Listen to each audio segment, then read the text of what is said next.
بسم الله الرحمن الرحيم.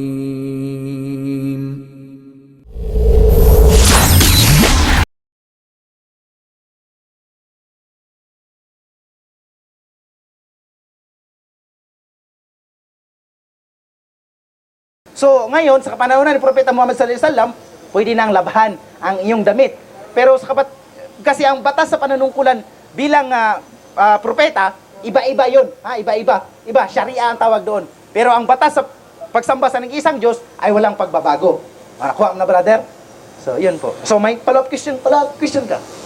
Sipa. Kasi nabasa ko po yan sa Biblia. Oo. Isang chapter yun, pati yung baboy, Oo. kasama na yung mga isda. Walang, ano yan eh. Na mga May four-footed fowls pa nga eh. Mabasa dyan, four-footed fowls.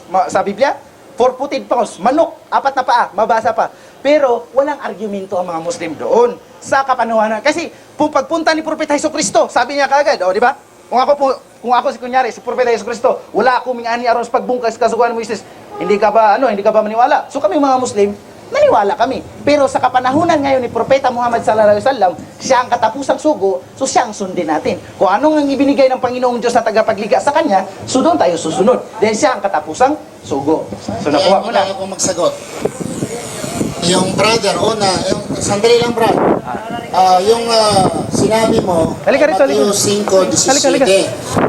Sabi yon sa Biblia, sa Mateo. Wala. Brad, Ganito yung microphone. hindi si Jesucristo nagsabi nun. Si Mateo. I did not come to destroy the law and the prophets. I did not come to destroy but to fulfill. Ito ay salita ni Mateo na kailanman hindi nga siya nagsabi na narinig niya kay Jesucristo. Okay? Isa-isahin natin. Sino bang nagsabi? Paano natin paniniwalaan? Ganito, Brad. Pag nakatanggap tayo sa ating text, sa ating cellphone, may cellphone ka, at sabihin na nanalo ka ngayon, karaniwang natin natatanggap yan, nanalo ka sa Arroyo Foundation, ngayon Aquino Foundation, 250,000, i-claim ganito, paniwalaan natin or atin muna siyang i-trace? Sinong nagpadala? So yung tungkol sa baboy, sinong nagsabi nun? Ganun. So, Sabanista ka? Seventh Adventist? Okay. Tungkol sa baboy, wala pong duda. Sa Suratul Maida, sa Quran, binabanggit po na haram po ang baboy. Hindi pwede kakainin ang baboy. Pero yung salita na ang langit at ang lupa mawala, subalit ang salita ng Diyos ay hindi mawala, tandaan natin, hindi si Jesus ang nagsabi. Ang nagsabi ay si Mateo. Okay, bakit hindi mawala? Sabihin ko, kung totoo yan, sumasalungat si Jesucristo. Bakit? Sa kapanahonan ni Moses, kung kayo ay babatuhin ng bato, batuhin niyo ng bato. Di ba? Eye for an eye, sa batas ni Moses, mata sa mata, ngipon sa ngipon. Di ba? Mata ni Moses. Kung si Jesucristo ay hindi niya sinasulungat ang batas ni Moses, bakit sabi ni Jesucristo, kung sampalin ng inyong kanan, ikasampal ang kaliwa. Kung babatuhin kayo ng bato, batuhin yung tinapay. Tanong, parehong kay Moses at sa kanya hindi? Hindi pareho. Pero sabi ni Jesucristo, hindi daw niya sasalungatin. Tingnan natin isa-isahin natin. Sa kapanahonan ni Moses, Exodus 35 versikulo 2, sa araw ng anim na araw, gagawin nyo ang lahat ng trabaho. Ngunit sa araw ng ikapito, kayo'y may papahinga at huwag kayo magtrabaho sa araw ng ikapito. Kung sino man ang magtatrabaho sa araw ng Sabado, ay kailangan silang papatayin. Ang tanong, pumapatay ba ang Sabadista pag nagtrabaho ng Sabado? Hindi rin. Bawal yan. Nasabi sa Biblia, kapag nagtrabaho ng Sabado ay patayin. Bakit nagsabi? Kung totoo nga si Jesucristo na mawala ang langit, mawala ang lupa, mananatili ang batas ng Diyos, ang batas ba ng Moses, batas ni Moses, or batas ng Diyos? Batas ni Moses, batas ng Diyos. Ang papa na bato na binigay kay Moses Batas ng Diyos. sa Mount Sinai, Okay. galing sa kamay ng Panginoon. Tama ka, brother. Ang batas ba lang ng Panginoon na tanggap ni Moses, yun ba lang bato o yung tinatawag na Torah? Yung bato, nandun nakasulat ang 10 Commandments. 10 Commandments. Torah, tinatawag na, Brad, alam mo ba ang libro ni Moses? Ilan ang libro ni Moses? Ilan ba ang libro ni Moses? Bilang Seventh-day Adventist, nag-aaral ka ng Biblia. Ilan ang aklat ni Moses? Hindi mo rin alam. Ilan ang Bible aklat niya?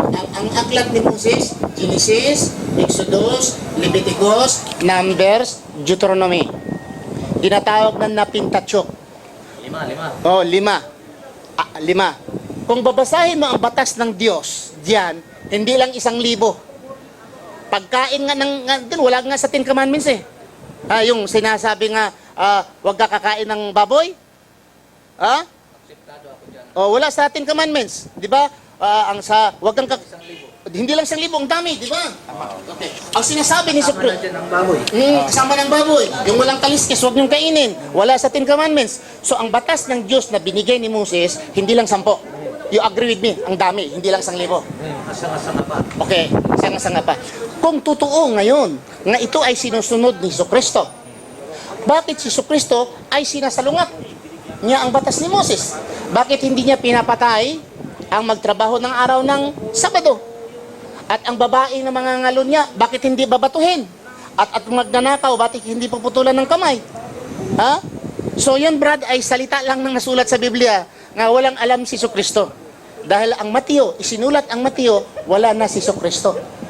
At ang totoo lang, brother, ang tinuturo ng Seventh-day Adventist ay wala sa Biblia. Karamihan. Example sa Seventh-day Adventist, nakasimba ka na ba ng Seventh-day Adventist? Simba? Nakapasok ka na? Siyempre. Okay.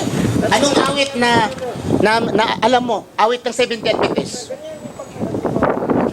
Sige lang, isa. Marami. Bigyan mo ako isa. Kasi 210 ang kanta ng nasa... Tapusan, Maayong Higala. Si Jesus na kayo. Ang mayong higala. Sige. Ang Maayong Higala, si Jesus na kayo. Siya ang turo ni Jesucristo o hindi? Turo yan ni Jesucristo? Dapat tayong Sabatista, sinasabi na sundin natin si Jesucristo. Ang turo sa Biblia, ang susundin natin. Ang turo ni Jesucristo, ang susundin natin. Yung alawiton dong, nga 210 pages, nga alawiton, may isa dyan nga turo ni Jesucristo? Okay. Another thing, dagdagan ko. Kukuliktahan ang mga membro. Sabbath School offering, 10 minutes offering, second service offering, youth offering, Dorcas offering, 13 Sabbath offering, tithes, double tithes, hindi bababa sa 12. Turo ni Kristo, nga kukuliktahan ang membro, ganun? Hindi naman yan sa pilitan. Yung mga love offering, mga tithes, yung tithes offering, nasa Bible yan. Sa Malakias 3:10. Hindi sa pilitan, ha? Pero ang dalaga, ang gandang dalaga, nagdala-dala, may kasamang kanta sa harapan mo. Hindi ka magbigay, galing ka ng Qatar? Depende sa'yo yan. Oo. So ang tithes, compulsory hindi. Tinutupad namin yan. Oo. Mabasa po ba sa Biblia nga si Jesucristo nagsabi, mangulikta kayo ng tithes or ikapo? Nandito ba sa Biblia? Kasi si Jesucristo sinusunod natin. Mabasa po ba sa Biblia nga si Jesucristo nagsabi nga kukuliktahan ang mga membro ng ikapo? Mabasa po ba sa Biblia? Sa Malakias 3:10, meron. Ang Malakias 3:10, salita ni Kristo or salita ni Malakias? Pero sila yung mga ano ng Sino ba ang Panginoon. sinusunod mo? Sino ba ang Diyos mo sinusunod? Si Malakias or si Jesus? Siyempre, may mga 12 apostles ang Panginoon nung unang time siya. Bilang ba si Malakias? Siya, Kabilang si Malakias sa 12 disciples of Jesus Christ, kasama si Malakias? wala si Hindi pa lang kasama si Malakias. Bakit mo pinaniwalaan? Yung Bible nyo, walang Malakias. Walang Malakias. Walang Malakias. Bible nyo, iba sa Christian. Yung from Genesis to Revelation, wala. Iba. Iba. Iba po. At saka, ang pagkakaiba, Brad, pagkakaiba sa Biblia at sa Quran, dahil ang Biblia, ni-revise. Ilang bisis ni-revise ang Biblia. Ang Quran, wala. Okay? Di ba, kayong bilang Seventh-day Adventist, Brad, sumusunod, sinasabi palagi nga sinusunod ni Kristo. Yung 27 doctrines of the Seventh-day Adventist, nga ngayon ginagawang 28 doctrines. Otos ni Kristo, hindi.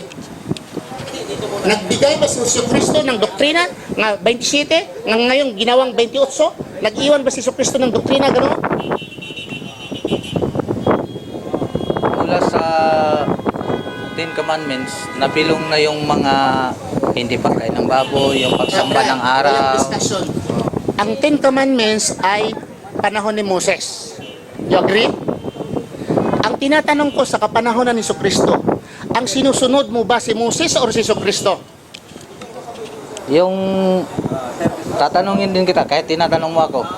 Yung baboy, nasusulat din yun sa, hanggang sa Levitico. Sulat. O, nasulat din. Sulat. Pero,